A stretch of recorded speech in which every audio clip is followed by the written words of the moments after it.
तुच्छ वस्तुओं में भूले नजर में आते हैं, उनमें भी प्रेम नहीं समझ में आता। जहाँ भूले भी हैं वे अपने अहंकार की पूर्ति में खड़े हैं। हाँ, ये मेरा शरीर, ये मैं, ये मेरे लोग, मेरी जात, मेरा गांव, मेरा देश, मेरा प्रदेश, ये मेरा ठीक हो। ठीक का कोई अर्थ नहीं है। मेरा धर्म, मेरा संप्रदाय। कौन कोई जय बोलता है कबीर साहब की, कोई जय बोलता है कृष्ण की, कोई जय बोलता है राम की। हाँ, तू सब हो असगर अली के कर जय बोलता है नबी के? हाँ, अल्लाह की बोलते हैं आप लोग? अच्छा, परमात्मा की, खुदा की। अच्छा, हम नहीं जानते थे। अब लोग जय बोल रहे हैं। इस जय के बोलने में भी अहंकार पुष्ट हो रहा है।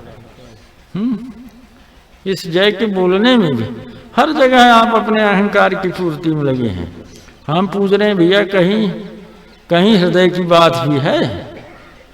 किसी से हृदय जुड़ा है आपका? नहीं जुड़ा तो कह रहे हैं गुरु से कैसे जुड़ेगा? पहले तो समझ में कैसे आएगा? गुरु तो पागल समझ में आ जाएंगे। कबीर सर्र लोग करते रहे, कबीर से बड़ा कोई ज्ञानी नहीं हुआ। अरे वे लोग कौन थे जो कबीर सर्र कर रहे थे? अभी आप हमारी निगाह में कबीर से बड़ा ज्ञानी कोई नहीं हो सकता, बुद्ध से बड़ा कोई हो भी नहीं सकता। फिर बुद्ध का प्रतिरोध कौन लोग कर रहे थे? तो आपकी जो यात्रा है अहंकार पूर्ण है। हम पूछते हैं भैया, कोई आपके कुल खानदान परिवार में है जो आपके हृदय के करीब है? थोड़ा तद धरती आकाश अधर पे प्रेम मड़ैया छावे। आपके हृदय में कोई वास करता है?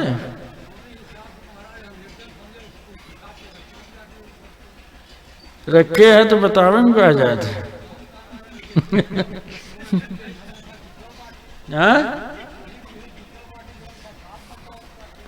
अरे तो हम कहा था तो झूठ बताते साफ है तो पूछे थे ही ना के हृदय करीब। अरे यार तू बतावा न के तोहरे हृदय करीब बा क्या यार?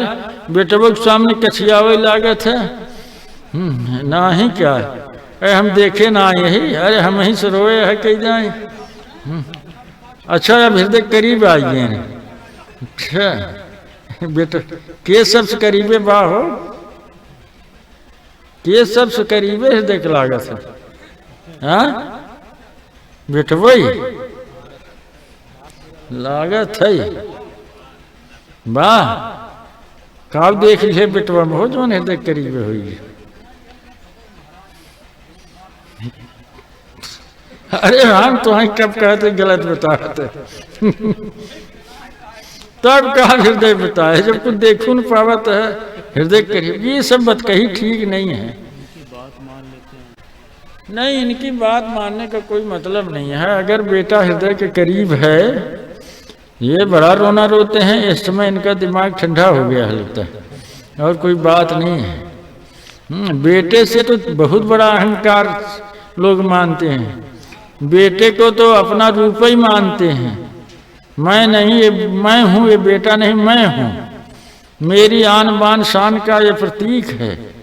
बेटा कहाँ हृदय करीब होता है? तो माइंड अहंकार की गति यहाँ दिख रही है। हाँ, तो आपको वही तो बता रहे हैं। बेटा अगर हृदय का करीब है तो बेटे की संवेदना आपके हृदय में उतरती है। अगला भी बता दीजिए ना, बेटे की हृदय वाली संवेदना आपके हृदय में आ जाती है। तो ना आवत तब कब करीब है?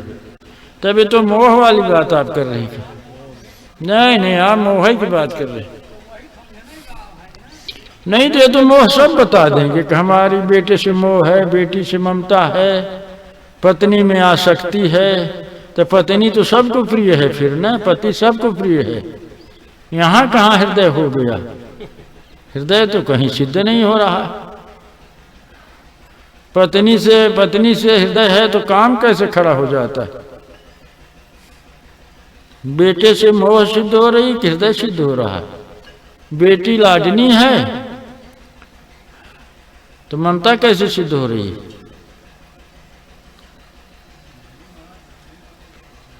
कठिन तो है, तो जीवन का ढंग ही गलत हो गया।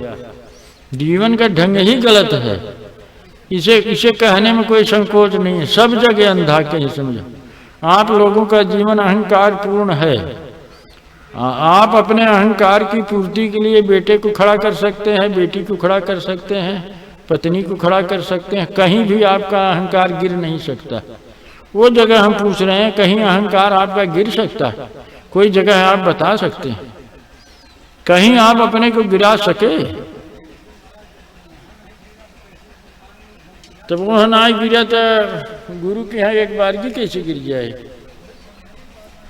नहीं गिरेगा, नहीं होता है, नहीं होता। तो गुरु भी अहंकार की पूर्ति में, हमारे गुरुजी ऐसे, हमारे गुरुजी बहुत सिद्ध पुरुष, बड़े ज्ञानी, बड़े महापुरुष, इनके समान कोई नहीं। तो गुरु की जयकार भी आप लगा देंगे, क्या फर्क पड़ता है? वो अहंकार जहाँ का तहीं रह जाएगा। वो कह रहे हैं कि प्रेम पियाला सोई पिए जो शीश दक्षिणा दे। तो कहीं सिर अहंकार कहीं गिर नहीं पा रहा है।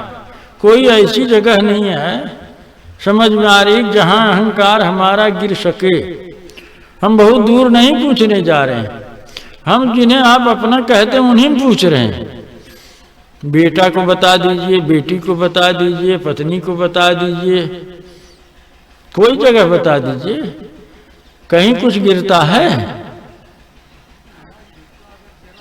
तो ना गिरे तब ये प्रेम का संबंध नहीं है, ये प्रेम नहीं है, ये जीवन ठीक नहीं है। फिर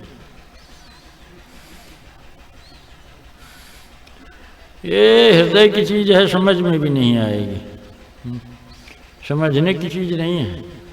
मुँह को कहत भैल जुग जारी, कहते कहते सब थक गए, कौन समझ पाता है? अब समझ में तो वहीं आएगा जहां अहंकार गिराने की स्थिति समझ में आए। अरे हमने आराम से वो तख्ते पे या चारपाई पे बिस्तर लगा के आराम से पड़ जाते हैं, ठीक है ना? अरे रात को क्या होगा, ये चारपाई टूट जाएगी थोड़ा ही सोचते हैं, इस गद्दे में आग लग जाएगी थोड़ा ही सोचते हैं। बड़े आराम से पड़ गए और नींद में प्रवेश कर गए हैं। कोई पूछता है कि भैया सुबह तक तुम रहोगी कायम चारपाई से बिस्तर से? तो अहंकार के गिरने का अर्थ भी यही है ना। संसार में आप पृथकता के बोध में जी रहे हैं, हर जगह पृथकता का बोध है। गुरु के साथ भी वही पृथकता का बोध लेकर खड़े रहेंगे। अब गुरु लोग भी मिलेंगे तो युक्ति बता देंगे, ऐसे करो तो वैसे करो, तो वैसे करो तो वैसे करो, युक्ति बता गया, ऐसे मंत्र जपो, ऐसे ध्यान लगाओ, ऐसे वो करो, ऐसे करो। बस वो गुरु लोग भी ऐसे बता देते हैं। कहाँ से को अहंकार को इसमें कर्तृत्वाभिमान है ना, तो इसमें बड़ा रस है, कुछ हमें बता दिया जाए। हम ही से लोग पूछते हैं कुछ बता दिया जाए, कुछ कृपा कर दीजिए। अरे हम क्या कृपा कर देंगे भाई? कृपा तो आपको करनी है कि हमें कृपा करनी है? जैसे लगता है हमारी कुल गलती है, हम कृपा नहीं कर रहे हैं। क्यों? बड़ी गलती हम कर रहे हैं, कृपा नहीं कर रहे हैं आप लोगों के ऊपर ना, दया कृपा नहीं कर रहे हैं। गलतियाँ तो हमारी है ना, आप लोगों को क्या गलती है? अरे भाई कहाँ गलती, तो हम ही को तो कहा जा रहा है आप कर दीजिए ना, आप दया कर दीजिए, हाँ आप मुक्त कर दीजिए हमें, हैं? तो मुक्त कर दें, आपके ऊपर कृपा कर दें, आपके ऊपर दया कर दें। ये क्या भाषा है? अहंकारी भाषा है। कृपा मांगते हैं लोग, दया कर दीजिए। जैसे हम दया भी नहीं कर रहे हैं, आपके कहने पर हो जाएगी दया, कृपा आपके कहने पर हो जाएगी। अभी कृपा वाली स्थिति में नहीं है। तो क्या भाषा है? इसी तरह से, क्योंकि जिस चीज की ग्राहकता ही नहीं है उसके बारे में मांग की जा रही है। हम करें हृदय की संवेदना को तो आपने मार दिया अहंकार के जीवन की प्रवृत्ति में। वही तो पूछ रहे हैं, अहंकार की प्रक्रिया में हृदय की संवेदना मर गई। आप हर जगह पृथकता के बोध में हैं, बेटे से, बेटी से, पत्नी से। अरे पूछ रहे हैं काहे ऐसा आप जीवन जी रहे हैं? और गुरु के यहाँ जाके कृपा मांगने लगते हैं। क्या मांगने से कोई कृपा मिलेगी? न आपके अंदर करुणा है, न शील है, न क्षमा है, न दया है। आप इसे धारण भी नहीं करते। आप धारण करते हैं काम भाव को।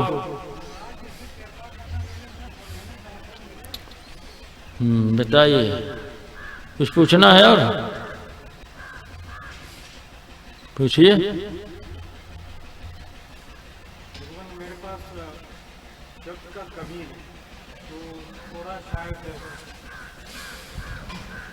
कोशिश करिए, शब्द की कमी है तो क्या हो। भगवान, जब सोनी, मंजू ये सब साधकों को देखता हूँ तो आपसे कुछ शब्द उतरता है भगवान, जैसा कि विरह, प्रेम, पीयू।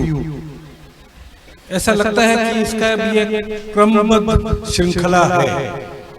जब आप बताते हैं कि mind consciousness, body consciousness, mind consciousness, just consciousness, इसका भी एक क्रमबद्ध श्रृंखला है। ऐसा लगता है भगवान। मेरे पास तो ये 3 शब्द का कोई डेफिनेशन है भी है नहीं, सटीक डेफिनेशन है नहीं। विरह, प्रेम, पीयू। तो इस विषय में थोड़ा भगवान जानना चाहता हूँ, वैज्ञानिक पहलू से। वैज्ञानिक पहलू जब शुरू होगा तब जो है इंद्रियों के आधार पर शुरू होगा। और पीयू शब्द में कैसे जा सकते हैं? पीयू शब्द तो माइंड कॉन्शियस के बहुत ऊपरी छोर पे बातें आएगी। नहीं, पीयू शब्द कैसे आएगा? पीयू तो हृदय संबंधित बात है, न तो बॉडी कॉन्शियस क्लियर हुआ। अंग्रेजी तो आप समझते हैं ना, बॉडी कॉन्शियस नहीं क्लियर हुआ और माइंड कॉन्शियस नहीं क्लियर हुआ तो पीयू की बात करना व्यर्थ है। तब पीयू महज एक ध्वनि हो गई। वो तो गा दिया कि सदगुरु पीयू जीव के रक्षक तासी करो मिलाना। सदगुरु पीयू जीव के रक्षक तासी मिलो करो मिलाना, जाके मिले परम सुख उपजो। ये अलंकारिक वर्णन है। स्त्री पुरुष के मिलन को अध्यात्म में अलंकार के तौर पर गाया गया है। तो इससे धोखा होता है।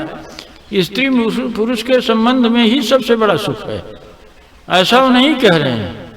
क्योंकि पहले वो इशारा ये कर दिए कि भाई देखिए, जोग जग जब तब व्रत पूजा बहु प्रपंच अपारा, जैसे बधी कोट टाटी के देवे विश्वास हरा। ये सब धोखा है। करई न ध्यान, धरई न करई न जब तब धरई न ध्यान, न ध्यान राम रहीम न गावई, सहजई रहई समाई सहज में। सहजई रहई समाई सहज में, धरई न ध्यान करई न जब तब राम रहीम न गावई। क्यों आखिर ऐसा कह रहे हैं? क्योंकि इन सब में भी कर्तृत्वाभिमान खड़ा हो सकता है, सहज अवस्था भंग हो सकती है। लेकिन लोग जोड़ देते नहीं, नहीं ऐसा करने से हो जाएगा। भाव को भाव अनक आला सहु राम नाम जपत मंगल दिस। ये तो जोड़ने की एक प्रक्रिया बना दी है कि जोड़ दिया तो फिर वहीं अटक गए जाके, निगुरा मती चलते हैं। तो आगे की लाइन में साफ कह दे रहे हैं कि सदगुरु पीयू जीव के रक्षकता से करो मिलाना, जाके मिले परम सुख पावे पाओगे पद निर्वाणा। सदगुरु पीयू, पीयू शब्द के संदर्भ में आए सेंस, सेंस के संदर्भ। अभी हमारी प्रियता जो है सेंस से जुड़ी हुई है, इंद्रिय विषयों से। हमें रूप सुंदर लगता है, हमें ध्वनि सुंदर लगती है, हमें स्वाद सुंदर लगता है, ये भी कोई आदमी पकड़ नहीं सकता। हमें गंध सुंदर लगती है। और स्पर्श की तो बात ही मत पूछिए, स्पर्श तो सबसे सुंदर वस्तु लगती है। तो पंच ज्ञान इंद्रिय के विषयों में चेतना इस तरह से फंसी हुई है हमारी। हमें प्रियता हमारी यहाँ है, पंच ज्ञान इंद्रियों के संदर्भ में प्रियता है। जब विज्ञान भाव से आप चिंतन की भूमिका में आएंगे, आप इसे ऑब्जर्व करेंगे तो ये चीज खत्म हो जाएगी। यहाँ प्रियता नहीं है। कुत्ता हाड़ छिचोरता है, पकड़ता है, हाड़ में उसका खून जाता है, वो कहता है नहीं ये बहुत सुंदर हाड़ है, ये बड़े भी इसमें खून आ गया। अरे अपना ही खून, स्त्री में कोई प्रियता नहीं है, पुरुष में कोई प्रियता नहीं है, अपनी ही प्रियता, अपनी ही ऊर्जा को घुसेर के हम प्रवाहित करके प्रिय बना रहे। तो उसका खंडन भी करते हैं कबीर साहब। कामी क्रोधी लालची इनसे भक्त होए, भक्ति करे कोई सुरमा जात गरन कुल। कोई परमानंद की यात्रा करनी है तो काम या छत सुख सपने होना ही समझना पड़ेगा काम क्या है। अरे वही कुत्ता जो हाड़ को चबाता है और सूख हाड़ लेके भागता है। तो जब मूलाधार सूक्ष्म शरीर स्थूल शरीर दोनों मिलते हैं तो मूलाधार तो मूल ऊर्जा का सेंटर है और आज्ञा चक्र जो है मुखाकृति अर्थात आज्ञा चक्र जो है ये चेतना को प्रतिबिंबित कर रहा है, इस पे संस्कार प्रतिबिंबित हो रहे हैं। तो महापुरुषों ने बढ़िया कहा, पलटू ने कहा ना, मृगा नाभि बसत कस्तूरी खोज के विपिन बहु। अरे जब जवानी आती है, जब सुगंध उठती है, सबके अंदर पशु पक्षी और कीट पतंगा सार शब्द रहे सबके संगा। लेकिन समस्या यह है जब 12 वर्ष की अवस्था आती है, जो आती है पशु पक्षियों में भिन्न भिन्न समय है, तो जब उठती है सुगंध तो आकर्षण पैदा हुआ तो कहाँ खोजता है, वो सेंटर की तरफ ना बढ़ के वो बाहर की तरफ उसमें दौड़ मार देता है। अब जन्मांतरों के संस्कारों से या जेनेटिक प्रभाव से यह चीज सेट है, वो फिर अपनी ऊर्जा को उसी तरफ अधोगति की तरफ ले जाता है, चेतना भी उसी तरफ भाग जाती। तो लोगों ने कहा भाई ये तो ठीक रास्ता नहीं है। सदगुरु पीयू शब्द माने प्यारा को कहते हैं, पीयू माने अतिशय प्रिय, अतिशय प्रिय माने उससे प्रिय कुछ और नहीं। वो जो कहा गया है संसार में पीयू शब्द, पीयू से बढ़िया अच्छा कोई शब्द नहीं है। पीयू शब्द, पीयू पति सबसे प्यारा होता है। देखिए संसार के हिसाब से जरा समझिए, पति से प्यारा कुछ नहीं होता है, ठीक ना। पत्नी से प्यारी कोई वस्तु नहीं दुनिया में, प्राणी नहीं होती है। तो पीयू प्यारा, ये अलंकारिक वर्णन किया पीयू प्यारा। तो पीयू माने सत्पुरुष के लिए कहा गया है। सतगुरु पीयू जीव के रक्षक, तासु करो मिलाना, जाके मिले परम सुख, उपजे पाओ पद। ऊर्जा के अधो प्रवाह में पीयू है, इस पुरुष प्रिय पीयू है, स्त्री प्रिय है। स्त्री को प्रिया कहा गया ना। अधो प्रवाह में, ऊर्ध्व प्रवाह में जब जाना है तो सदगुरु पीयू है, सदगुरु पीयू है। वहां कोई और दूसरा पीयू नहीं है।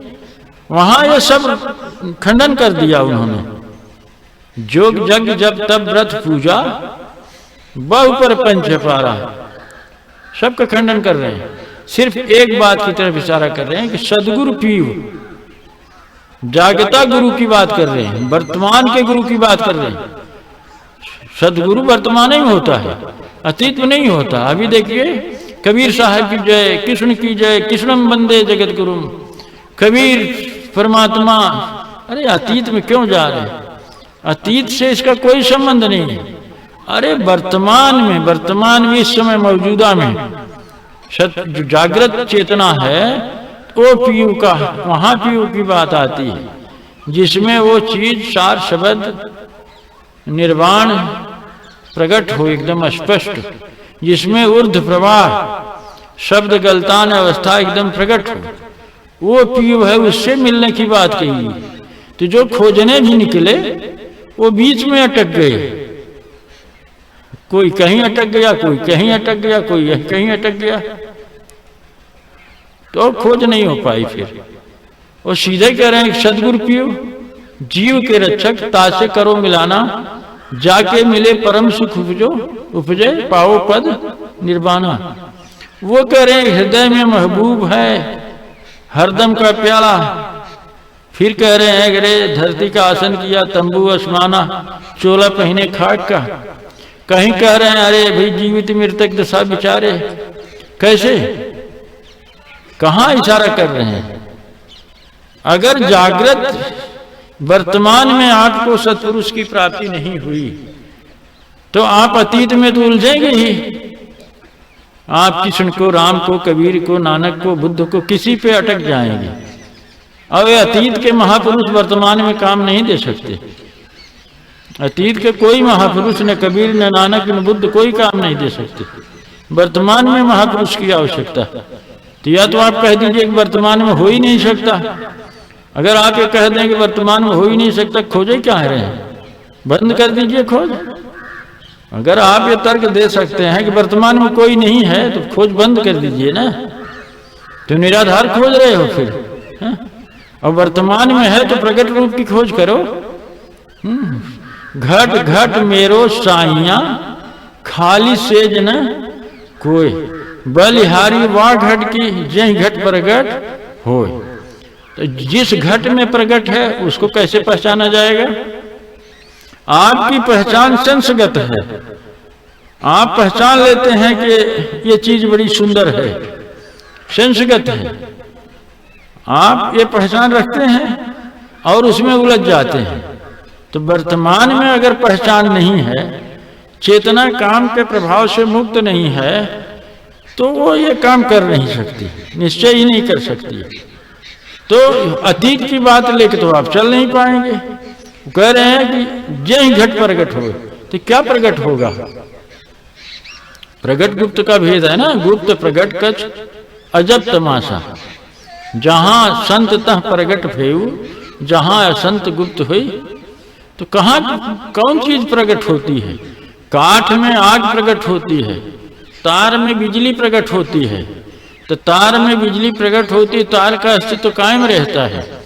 आग में आग प्रकट होती है काठ में, काठ का अस्तित्व तो कायम नहीं रहता, क्योंकि काठ उसमें जल के तो अग्नि बनता है। अब जीव में बुद्धत्व प्रकट होगा तो जीव का अस्तित्व कायम नहीं रह सकता ना, कायम नहीं रहेगा। अब लोग भूल के कहते हैं बुद्ध को गौतम कहते हैं, साहिब को कबीर कहते हैं। ये भूल भरी बात है। साहिब कबीर नहीं है। साहिब कबीर तो गायब हो गए, कबीर कहाँ बचे? साहिब बचे। बुद्ध आए तो गौतम तो विदा हुए, तब ने आलोक उतरा। आग प्रकट हुई तो काठ विदा हुआ कि नहीं विदा हुआ? आग प्रकट हुई तो काठ विदा हुआ। अब कहते हैं नहीं, बिजली में क्या हुआ? बिजली में तो तार नहीं विदा हुआ। आप क्या कहते हैं? तो अहंकार के रहते हो जाएगा। मैंपन के रहते मिलता नहीं है।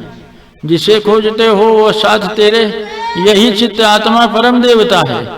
लेकिन ये मैंपन के रहते मिलता नहीं है, क्योंकि सबसे बड़ी बाधा मैंपन का है। तो मैंपन को आप विकसित कर रहे हैं। आप जो जीवन आप जी रहे हैं, सदैव मैंपन आप विकसित कर रहे हैं। ये मेरा बेटा, ये मेरा शरीर, ये मेरा मन, ये मेरा धर्म, ये मेरा संप्रदाय, ये मेरी जात, ये मेरा देश, मैंपना विकसित करते जा रहे हैं। ये मैंपन के रहते मिलता नहीं है, तो जो प्रगट है उसकी क्या पहचान होगी? जो प्रगट है तो प्रगट की कोई पहचान है? कभी विचार किया कि प्रगट की कोई पहचान है? शांति, स्तब्धता, नीरवता की कोई पहचान है? सार शब्द प्रकट होगा जिस घट में, उसकी क्या पहचान है? कोई पहचान है? पता है कुछ? जिस घट में प्रकट होगा सार शब्द, वो कह रहे हैं कि पशु पक्षी और कीट पतंगा, सार शब्द है सबके संगा। सार शब्द हर घट में है, बिना सार शब्द के जीव नहीं हो सकता। प्रगट किसमें है? प्रगट जिसमें होगा वो हंस, संत, सदगुरु ही होगा। जिसमें प्रकट होगा वो तो साधु होगा, सदगुरु होगा। जब प्रकट हो जाएगा, जीवन तो समाप्त हो जाएगा, विदेही चैतन्य, विदेही भाव प्रकट होगा, तो क्या लक्षण होगा? इस चीज को जब नहीं जीव पहचान पाएगा,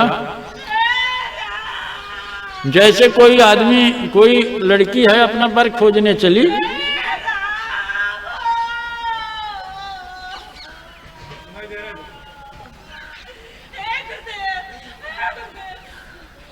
अच्छा पीछे सुना तो डॉक्टर साहब, अच्छा सुना था। थोड़ा कंट्रोल करा भाई। तो क्या कह रहे थे, वर खोजने चली, तो जो उसके सेंस में है उसी पहचान के आधार पर तो बरेगी ना। वर्ण क्या करेगी, वो अपने सेंस के आधार पे वर्ण करेगी। गोरा काला, ऊंचा नीचा, पतला दुबला, जैसा है वैसे वर्ण कर लेगी। क्या करेगी, करेगी तो वही। अगर उसके हृदय विकसित नहीं है तो माइंड सेंस के आधार पर वर्ण करेगी। बाद में करीब जाती है तो हृदय की समस्या खड़ी हो जाती है। नहीं समझ रहे, ये संसार में खूब अच्छे से देख लीजिए। पहले तो सेंस के आधार पे रूप रंग देख लिया, सब तो माइंड के सेंस के, हृदय के सेंस पे तो उसका विकसित नहीं है। माता पिता ने शादी कर दिया तो भी वही समस्या है, माता पिता का खुद सेंस विकसित नहीं है हृदय का। तो जो वर्ण करने की क्षमता है, गुरु के वर्ण करने की क्षमता है, तो गुरु को वर्ण करने हम निकले गुरु की खोजन में। एक तो हमारे यहाँ साधु थे, यहाँ बेगम साहब भजन गाते थे ना, गुरु की खोज में निकले जब, तो घूमते घूमते घूमते गए करिया बजना, एक जगह है सुल्तानपुर, तो वहाँ एक समर्थ योगी रहते थे, केशव सितारी साहब नाम था। तो उन्हें देखे तो कहें, गुरु केशव के दर्शन पाए, बेगम पद पायो वह स्थिर, अरज मोरी सुनियो सत्य कबीर। स्थिर हो गया चित्त, प्रगट रूप को देख लिया, गुरु केशव के दर्शन पाए, स्थिर हो गई चेतना। अब तो प्रगट रूप मिल गया ना, अब तो पीयू मिल गए ना। और यहाँ क्या है, खोजे ही नहीं है, उठे माइंड के सेंस के आधार पे गुरु बना लिया। नहीं गुरु को पता न शिष्य को पता, गुरु शिष्य बधिर अंध का लेखा, एक न सुने एक नहीं सीखा। हाँ, ठेली ठेला करते रहते, वो उसको बताते रहते, वो उसको बताते रहते हैं। गुरु को पड़ी है कि हाँ शिष्य का धन मिल जाए, कितना बढ़िया से चेला मिल जाए, कितना चढ़ुआ मिल जाए, शिष्य को भी अपने अहम की पूर्ति में संतुष्टि नजर में आती है, बढ़िया। तो अब प्रगट रूप की अगर पहचान नहीं तो वर्ण कैसे करेंगे? क्योंकि अध्यात्म मूलतः, लोग कहे बुद्ध की बात, वहां साफ साफ लिखा है बुद्धम शरणम। अब प्रगट रूप की पहचान नहीं, बुद्ध नहीं है, बुद्धू है, तो शरणम करेंगे तो क्या होगा? तो खुद भी बुद्धू बन जाएंगे। तो बुद्ध की पहचान होनी चाहिए ना, बुद्धत्व उतरा है कि नहीं उतरा, सार शब्द प्रगट है कि नहीं है? अब अगर नहीं पहचान है तो आप सेंस के आधार पर वर्ण कर लेंगे। तो हमारा कहना भाई आप हृदय के रास्ते कोई छोड़ बैठे, प्रेम का मार्ग छोड़ के बैठे। अब इस मार्ग को छोड़ने में टेंशन, तनाव, परेशानी आ जाती है। तो कभी कभी ऊब के लोग क्या करते हैं, गुरु के पास भागते। देखिए यह रास्ता ठीक नहीं है। हम बार बार कहते हैं कि संबंध शुरू होता है स्त्री से, स्त्री पुरुष के प्रेम, उसमें प्रेम प्रकट हो, उस तरह का जीवन हो संस्कारपूर्ण, फिर बच्चों में हो, फिर बच्ची में हो, परिवार में हो, प्रेम प्रकट होता है, प्रेम की का सेंस हृदय में विकसित होता है। फिर अगर प्रकट रूप परमात्मा का मिलेगा, सार शब्द प्रकट होगा, बुद्धत्व उतरा होगा, तो महानतम प्रेम जो है श्री प्रेम वहाँ प्रकट होगा। अगर हमने कुछ प्रेम का विकास किया है तो हम थोड़ा पकड़ पाएंगे। तो वहाँ त्याग नहीं हुआ, उच्चतर कक्षा में आप प्रवेश कर गए, वहाँ त्याग जैसा नहीं है। आप पहली दूसरी पार किए, तीसरी में गए, चौथी में गए, पांचवी में गए, 10वीं में गए, PhD में पहुँच गए। अब ऐसे होता है, यहाँ त्याग थोड़ा ही हुआ। आपने पहली क्लास को पार किया, दूसरी तीसरी चौथी को, तो आगे बढ़ गए आप, क्रमिक विकास है। अब यहाँ आप विकास को छोड़ के बता रहे हैं। साधु सन्यासी भी कह रहे हैं आओ साधु बन जाओ। अरे भैया कैसे साधु बनाओगे? साधु बनाने के क्या उपाय है? घर द्वार छोड़ दो, पत्नी बच्चों को छोड़ दो। नानक कहते हैं अरे भैया घर बन के गए, कल्पना उपजे धर्म कहाँ समाई, काहे रिबन खोजन। अरे ये बताओ जिसे छोड़ रहे हो उसके ऊपर जाना है, छोड़ के नीचे जाना है? नीचे चले जाएंगे। ये बताइए कि क्या पत्नी के संदर्भ में हृदय का प्रवाह है? क्या बच्चे के संदर्भ में हृदय का प्रवाह है? नहीं है तो असफल जीवन है। अब आप त्याग करके त्याग करके इसको फेल होने के बाद आप चौथी में फेल हो जाएं तो पांचवी में थोड़े पहुंचेंगे, फिर से चौथी में पढ़ना होगा।